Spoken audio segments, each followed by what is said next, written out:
Matthew Holt with the THCB Spotlight. I'm chatting today with Kelsey Mellard. Kelsey may look like she's holed up in Tahoe. Actually, she is holed up in Tahoe. But in her day job, which she's actually taking part in now, she is the CEO of Sitka.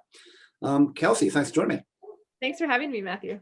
So I've been harassing, teasing, chatting online and helping people know about you guys. You guys just raised a little bit more money from Venrock the other day.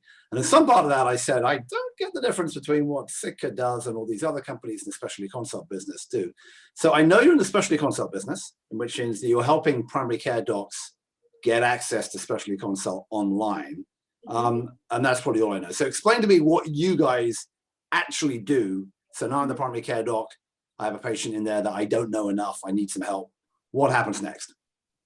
Yeah, so what happens next is if you're a capitated primary care group, you probably haven't focused on Part B spend as a bucket of spend that perhaps you've not tended to because of other priorities. And so now you're starting to think about that. And one of the ways that provider groups use us is we are your specialty provider network. And the way you access us is through our software that we've built, which allows providers to record a video consult that may or may not include the patient. That gets routed to one of our specialty physicians who's fellowship trained, board certified, and actually practicing in the community of which they reside. Our specialty physician reviews that case and responds via video and also inclusion of a text summary so that there is continuity of care back into the EMR.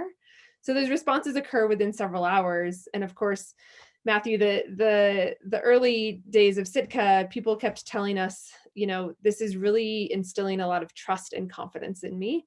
And that's actually why we have the URL of Trust Sitka, because of the transparency and the nature of this video-based communication to access our virtual specialty network, which we can deploy to your providers across the United States.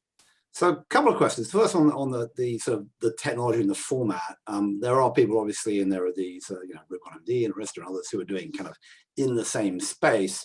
I believe much of that is text-based and sort of, image-based. They're doing an asynchronous sort of dump of stuff. Why does video matter? Yeah, so video is incredibly important when you think about the level of specificity that you can garner from another practitioner and actually how practitioners are trained. And so we've had providers say, this is just like how it was in residency. I actually get to practice my art of presenting my case. And so that when they are requesting a consult, it does include the patient more and they're not locked behind their computer doing data entry. And the other thing, of course, is that it's actually embedded in their workflow. And so they're not waiting to request these consults at night when they're doing the rest of their documentation. This is absolutely part of their clinical care to their patients. And of course, then the patients can actually hear and see and be part of that consult in a way that doesn't exist in text. So how often are the patient, how often am I sitting there in the room saying, okay, I don't know the answer to this, Mrs. Smith, but let's send a video and we'll hear back shortly. How often is that there's the patient in the room and B in the video? Yeah, so it totally depends by specialty. As you can imagine, dermatology does require a little bit more inclusion of the patient, whereas some of the specialties that we focus on are really more lab-based or image-based, where patient inclusion is not as important. So it is dependent by specialty and of course also by practice. We have some practices who do prefer that. And of course, some patients who prefer not to be in those videos, which of course our primary care partners absolutely honor. So let's talk about the specialty network. So great. I'm at one of your companies, like a customers like a ChenMed, a primary care network, and I need to get attached to a specialist, whatever the specialist is. Who are these people? Where did you find them? How did you put that network together? Do you own them? Do you contract with them? How many of them are there? Give me a sense about what you need to do for that part of the equation. Absolutely. So the specialty network has been a really delightful part of actually building Sitka, and for a couple of reasons. One is that if you think about specialty care today in the United States, it's largely still structured on a fee-for-service system. And Matthew, I think the pandemic has been eye-opening in 1,000 different ways. One of which has been eye-opening, of course, to our specialty provider networks when elective procedures were canceled, and all of a sudden they lost revenue streams. And so what we do is we actually allow them to practice medicine with their colleagues, with their primary care partner colleagues. And our specialty providers will say things like getting a consult from Sitka is like unwrapping a gift, because of it's coming from another, professional that's highly articulated with the relevant information associated with it. So our specialty network is comprised of 100% board certified and fellowship trained specialty providers. They practice in the community of which they reside, which we think is really crucial, so that they actually understand the clinical practice of medicine, are up to speed on best practices and evidence-based practices, and have some familiarity with value-based care, so that we can actually align, what is within the scope of potential of, quote, high quality care with our partners, so that we're not, arguing against ourselves or our partners as to what their capabilities are and how they define value-based care. And what fraction of the specialist, I mean, you contract with that, what fraction of their business, might Sitka bring them? And how much of it, when you say it's local, I mean, we'll get into this in a second, but how much of it is in state or local community versus, looking for a specialist at the great teaching hospital somewhere? Yeah, so it totally depends on our providers. So we have some providers who are full-time in practice, in Yuba, California, or Chicago, Illinois, and have decided to have a limited number of consults that they receive from us on a weekly or a daily or monthly basis. Whereas others, do this as more of a kind of a part-time split. Maybe they practice 2 to 3 days a week, and then they consult with us 2 to 3 days a week. And so because they are, all over the United States, the quality of the network that we can develop is really high, because we're using a peer-to-peer exemption. And so there are, of course, a handful of states in which we build networks within and deploy within that network to honor those states' preferences. But in large part, because of the ability for these folks to be scattered across the country, the quality of insights that we can then deliver to smaller cities and communities across the United States is incredibly high, and higher than what they would ever find within their local geo, of course. And how do the specialists get paid? You talk about value-based care. They're good, so presumably they get to the right answer more quickly and they're helpful. But I mean, on the other hand, how do they get paid and who pays them? Yeah, so think about us from a perspective of, we partner with capitated primary care providers who access and pay us to access our specialty network using our technology. And so we then pay out, a portion of that to our specialty providers, dependent on several different factors. And we continue to have high quality control measures around this, of response time, accuracy of reflecting kind of the case back to that primary care provider, and also, duration of video. And so there's technical components. And then of course there's clinical components that we evaluate on those specialty consults back. If you think about what's happening though, is, the neat part about this is that we're not paying our specialists on the number of tests or anything that they recommend, because they're not the ones actually taking action. We're only informing that primary care provider. And so we're practicing value-based medicine because we're totally disentangling ourselves from the current economic incentives of specialty providers across the US, and relying on that primary care provider to take whatever actions we recommend and that primary care provider deems necessary to get high quality clinical care and a diagnosis and a care plan going with that patient. Okay, that makes a lot of sense. I want to dive into the sort of the concept of what happens next in primary care and how do you end up. But first, there is a point that's come up and came up on an interview with Roy Schoenberg from Amwell that Jess DeMassa did, which is, he said the next place for war is a bit of a strong word, for dispute is specialty licensing by states. You're a little apart from that because it's peer-to-peer, and I guess you can do a consult across state lines if it was a doctor initiated. But on the other hand, you did mention you have to set up certain states where you have to set up your own network. Where do you think this ends up in the next few months, given what's happened with COVID and telemedicine? Yeah, I don't know, Matthew, to be honest, where ultimately this ends up. Oh, you have a master's in public administration. You spent 10 years in health policy. You don't know? Oh, I know. I'm sorry to dodge the question in such an obvious manner, but I think so there's a couple different kind of counter arguments to this, right? On one hand, specialty providers want to be able to sustain and increase income. And in order to do that, they have to be able to jump state lines differently. On the other, there are states who have said, no, no, no, we've invested in the clinical quality of our state and we want to keep that here through the state board, licensing and things like that. And so I think that, this is where those specialty societies are going to play a crucial role to be an arbiter of how states versus societies position the value that they're offering, short term and longer term, which I think is ultimately, the remark that was made is what is going to happen to licensure over a period of time, and does the pandemic actually create a better opportunity for democratizing access not only to PCPs and other things that we've seen become available over telehealth, but also specialty categories as well.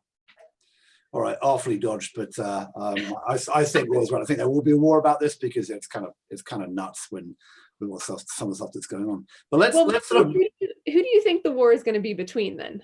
the state medical societies who want to keep this. I mean, go back to where Teladoc was with the Texas Medical Society, trying to stop them actually having a relationship with their patients. Now, let's flip it a bit because as you hinted at, and as we've been talking about, I mean, the notion of what primary care is and care management is all changing, right? And that's partly because of the pandemic, partly because of technology, partly because of all notions. We keep on talking about value-based care because there isn't that much of it around.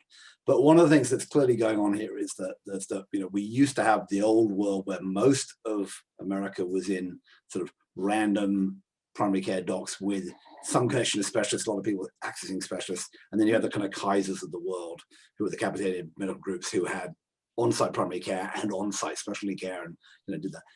That's all kind of blowing apart. But I mean, give me a sense of if I've now got the ability to do technology-based care, and I've got the Teladocs or the Teladocs plus the Livongos, and I've got all this telemedicine around. I've also got these the growth of the sort of on-site, off-site clinics. What do you think is the is the long-term impact for a Sitka? In other words, do they need you, or when this all washes out, is this all taken care of by these other organizations that don't need a dedicated specialty consult network? Yeah, so it's a super fun question, obviously, to engage with, given the rapid changing landscape on telehealth adoption and primary care adoption, and just the general increase in access generally across the board. That's of course not true for across all of our populations, unfortunately. Right, sure. But with specialty care, the large portion of these organizations are really good at primary care, but they haven't contemplated how to build out specialty networks. And frankly, it's a different business for them. And so in fact, we've started to partner with organizations who do virtual first care, and we are their specialty network. And we can plug right into those primary care organizations. And so I think over time, as PCP virtual first care models get adopted, that's going to create more of an impetus for them to also adopt a virtual first specialty partnership as well, in which maybe I'm incredibly self-interested in building out Sitka and having an incredible positive impact. But I think that's actually the place that we can have a big part when we think about, again, this massive Part B spend bucket that has largely gone unmanaged into value in the way that we've seen other categories of spend go. Yeah. So your argument basically is that they'll figure it out, but we've already figured it out. But we do it better, and it's easier to plug in us as another resource than to figure it out yourselves. And of course, that's probably that's probably very very. It's probably very reasonable. I mean, I guess the question is, does that mean that you then are going to have to go to the next phase, which is doing synchronous as well as asynchronous consults, or maybe already there? It's a fun question, and we have synchronous components of our business that we've turned on in the past and delivered to our partners as well, primarily as a result of the pandemic. And so it's certainly a place that we've tinkered with already, and I think we'll continue to evaluate that. Right, I think name of the game for us right now is focus on our existing relationships that we have across the industry to produce really high quality, measurable impact on specialty care and spend. And if that leads us down a path of synchronous, we've fortunately been there before and can go there again. All right, well, let's talk a bit about who your partners. You mentioned ChenMed earlier, which was a well-known capitated group in Florida doing Medicaid and Medicare and Advantage and Medicaid. Tell me who else you're working with, and given that you focus on capitated medical groups, capitated primary care, at some point you run out and have to think of something else. Yeah, it's an interesting question, right? Because people would absolutely argue that the capitated primary care spend or group is only so big from a market perspective. And I think there's a couple of things that are occurring. One is obviously Medicare Advantage adoption is continuing to grow year over year in our country, and we see that as a favorable indication for where we can go from a market standpoint. Secondly, I think, who else are we partnered with outside of the Chens of the world? We have relationships with United Health Group, a couple different other groups that are to be announced. Unfortunately, I can't share much beyond that at this point, but certainly building out our client base that are deeply aligned with value-based care, because that's of course the financial arrangement that we can hook into in a really sound and just aligned manner, right? That I actually can feel really good about being a part of Sitka when I know that we're actually achieving the triple aim, right, from the good old government days, Matthew. Well, it's kind of good to see that you remember what happened at the Innovation Institute, CMS Innovation, when it was back in its heyday before it became whatever. I'm not quite sure what it's become since, but but anyway. So let's talk about that a bit about that. So you have to grow a business now, right? You guys have been around 3 years now, 3.5 years, is that right? Yeah, 3 years. Yep. So you got some seed money. You just got a decent chunk of. You're in the 22 million range, 25 million range. Yeah, just over 22 total. It's over 22 total, and a big chunk of that, 14, 15, came from led by Venrock. That's an interesting group because they have Bob Kocher there and Venrock have invested in a lot of different parts of healthcare, but they've got a lot of the sort of virtual first care groups with Doctors on Demand and Lyra and a bunch of others, right, that they're involved with. And you think there'd be some natural synergies. Are you seeing for your business kind of, have they been helping you, or have you been thinking about how you straddle those other groups? And then is this something that ends up that you have to not just sell to them, but also perhaps go and start talking about employers and plans and elsewhere? Where do you have to go as a business now? Yeah, so we're early in our relationship with the Venrock portfolio, and they've already been incredible out of the gates to partner with, certainly both from building the business and also thinking about a go-to-market strategy. And obviously their existing portfolio of companies is something that I salivate over from a partnership and business development standpoint. And so, that's certainly underway. I think where do we go from here from, a general bucket and market perspective, beyond capitated primary care groups or at-risk primary care groups? We've actually been approached by several self-insured employers, who do employ a cohort of primary care physicians for their employees, and we'll be turning those on in Q2. So I do think there's appetite certainly in the employer market. I think the question becomes is, how does that align, and what are the economic incentives that they have with their primary care providers, which is why out of the gates, we're starting with a few folks who have employed them from an employer standpoint. How many times can we say employed in one sentence here? But I think, but that's certainly the important feature there that would allow us to align completely with them out of the gates. And so we are looking into that market, but really focused on, the Medicare Part B spend as our sweet spot, primarily because the incidence of chronic conditions is pretty high in that population, and it's where we can have a pretty large impact and frankly feel really good about it. What about the one other market question? What about there's been a big growth, and some of it's in partnership and some of it's not, of basically retailers, but CVS, Walgreens, obviously with Village Care and Village MD and yep. And Walgreens. Thank you. I can remember it's Village Care, Village MD. I keep on getting care.ai and doc.am. I'm mixed up. I understand what you do. But I mean, if you think about that group of retailers who are sort of building a primary care base. Is that a conversation you've had in place you think that you'd want to go? Because again, the problem that, if you talk to the Walmart folks, what happened is that people didn't have primary care relationships. Now we're giving them primary care. It probably doesn't make sense for them to build specialty networks. Maybe it does, I don't know. Yeah, I think it's a super thoughtful question when we think about the broader trends that are occurring. And because we're situated and have the investors that we do, and the networks that we do that are affiliated with Sitka, we obviously have a lot of conversations and thinking about go to market. I think the sweet spot is all around timing though, Matthew, right? Like they're still building out their infrastructure to just be able to see patients in brick and mortar. And then of course, over the past year, they've had to add, virtual care as an offering as well. And so timing is really important. And, I'll give a quick anecdote here, which is, when I was at Navi Health and we started selling bundled payments, I never met a vice president of post-acute care that was employed by the hospital, like out of the gates, because our industry just hadn't gone there yet.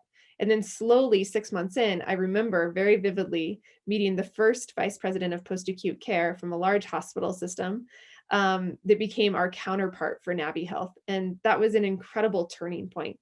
I'll tell you that same thing is starting to occur on Part B spend and specialty spend in general. Over the past 2 months, I've met 3 individuals from across 3 different organizations that are solely charged with building out a specialty network to manage spend. And of course, the definition of network is evolving because we're a specialty network, even though we're virtual, right? And so I would continue to, I anticipate continuing to see that level of kind of trend, and also, dedication from even an investment standpoint, an organizational investment standpoint into FTEs to start to manage the spend bucket. But of course, they have to get, you have to get some basic operations up before you can start to think about how you manage your specialty care, and ultimately, the member experience, which this has a drastic impact on as well. Yeah, I did see a job ad for Amazon looking for someone to manage a specialty care network a few weeks back, and I would think that would have made specialists in hospitals very scared across the country. Exactly. as to whether that happens. So obviously we know they have their connection, obviously with crossover. Last question then, just some real basics about the company. You've been around for years, you've got a nice amount of change on board, but nothing by today's standards, right? The amount of money that's falling from the sky. Give me a sense of how many people you are, where you are in terms of number of organizations you contracted with. Give me a sense of how much you've been growing over the last year. Just give me a sense of where the business is. Yeah, definitely. So like any, early stage company, we've evolved over the past 3 years, I say thankfully, because, V1 of our business model would never have the legs that it does today had we not learned, iterated, and continued to progress. So today we're a fully remote company. We have been since day one. A little bit of practice what you preach. If we're practicing, and doing consults in a peer-to-peer fashion, across state lines, it's kind of nice to coincide with that model and have a entirely distributed team to really recruit a ton of high caliber individuals to join our team. And so we're a growing team. We're recruiting pretty heavily, as you can imagine. You can tell me the number at this point. Oh, you want the numbers, right? Okay. So we're, from an FTE standpoint, we're under 50 right now, and growing rapidly with our new partnerships that we're launching. So we'll be launching 3 new relationships just this month with capitated primary care groups that is on top of our existing client base currently. So, a lot of growth oriented discussions, especially as we move from the classic kind of seed to Series A, and obviously continue to have folks like Bob and Brian, Bob Kocher, Dr. Bob Kocher and Brian Roberts from Venrock, helping to inform and collaborate with us on where we're prioritizing growth out of the gates and how we're executing on that. All right, sounds very exciting. And those two are particularly aggressive, I know, in calling up and buttonholing potential clients. So I would be outsourcing a whole lot of your business development to them. They got time on their hands and just nothing better to do than sit around and make a few phone calls on your behalf. That's great. Well, and then last question. I started this before I rolled the camera, but you said that there's and we'll just have this little technical difference, that you are different from some of your competitors like Rubicon MD and Arista, because you said that you do direct consults, and they're doing CME. I didn't understand what you're talking about. So can you explain why you're technically different to what they're doing? Yeah, definitely. So, we're so thankful that there has been an existing kind of education cycle occurring about the value of a consult in the market from folks, as you mentioned, like Rubicon and Arista and Confer and a few others. We're different in that we're used more because we're integrated into the workflow and we practice medicine. And so those are the two primary differences. We're also not text-based. So from a provider workflow and adoption standpoint, providers, aren't sitting behind the computer doing data entry, and instead they're continuing to really engage with their patient and perhaps even make their patient part of their consult request to really instill trust and transparency with the members that they care deeply for and deeply about. And when you say you practice medicine, it implies they don't. What do you mean by that? Yeah, so we have Sitka Medical Associates, which is a separate entity affiliated with Sitka, because the policies that we use to conduct the peer-to-peer consults is allowing us to cross state lines and is actually a billable service. Whereas some of our other folks in the market do it purely under continuing medical education. So for CME credits, where you're presenting potential hypothetical cases in a text-based fashion that may not include the relevant patient information, because again, it is considered, a potential case primarily driven for a continuing medical education credit. All right, that's interesting. I'll dig into it a bit more because that's something I think very few people understand the difference between them, and I'm sure you're doing that. That'll be one of those things which we'll possibly have to think about changing as we get into the nitty-gritty of licensing laws and regulations and state certifications and all that kind of stuff. Anyway. Exactly.